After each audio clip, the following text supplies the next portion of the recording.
Hi, welcome back to our online book study of Different Dream Parenting, a practical guide to raising a child with special needs. My name is Jolene Philo and I am the facilitator of this study.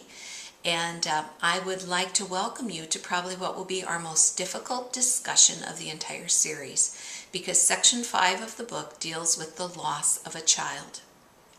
The theme of the book is from loss to comfort, and that's exactly what I hope those of you who have lost a child will experience as we go through the discussion this week. However, if your child is still living, I highly recommend that you join us and continue the study.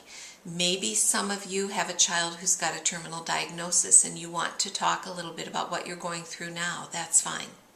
Maybe you know someone who has a child who is dying or has recently died, and you want to be able to walk with them through their grief. And I applaud you for that compassion, and I welcome you into this group. Even if you don't know someone right now, in the future you probably will know someone who loses a child. And it's so important for us as believers to be ready to come alongside those grieving families and help them. And I hope this week's topic will help you do that. So the reading assignment for this week is chapters 17 to 20. That's pages 187 to 229. And remember, you don't have to do the whole reading assignment tonight, because tomorrow on Monday, we will only be discussing chapter 17. And in chapter 17, we'll be talking about resources available to families of children who face a terminal diagnosis. We'll talk about hospice care. We'll talk about pain and palliative care, which is the new term for hospice, at least in the pediatric setting. We will be sharing resources that can help people during their grief journey and after the loss of a child.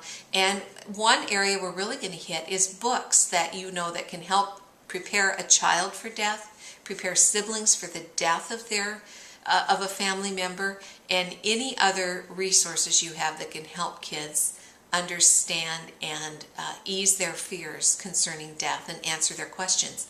On Tuesday, we'll go on to chapter 18, and we will be talking about planning a funeral. Again, much of this will be sharing resources that people maybe have found that made the funeral planning easier for them.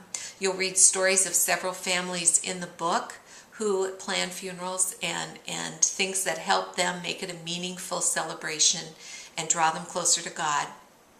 One aspect that we're really going to look at is how to involve children who may want to be part of that funeral service. Then on Wednesday, we will go on to grief and understanding the stages of grief. They will be outlined in the chapter. You'll be free to ask any questions or share any insights you have about the grieving process. And again, even if you haven't dealt with this yourself, it's good for you to know the stages of grief so that you can support someone else who's going through them and know how to respond to their need to repeat some of those stages of grief over and over.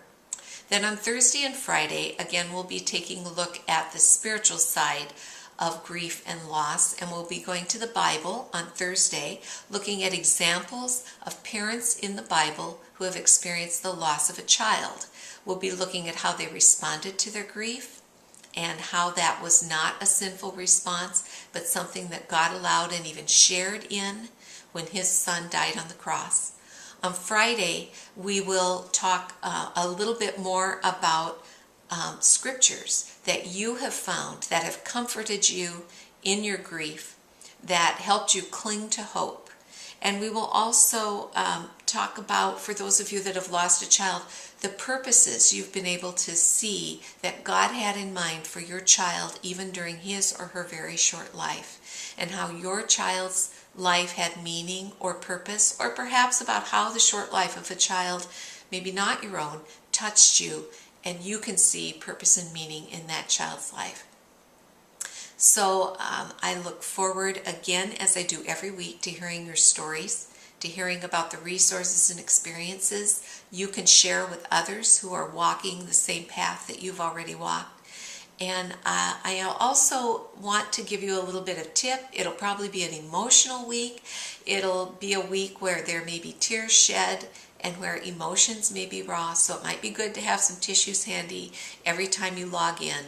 But remember, those will be good tears, tears of healing and tears of bonding and tears that God will collect in a bottle for you. So I'll see you tomorrow and I'll be praying for you tonight. Goodbye.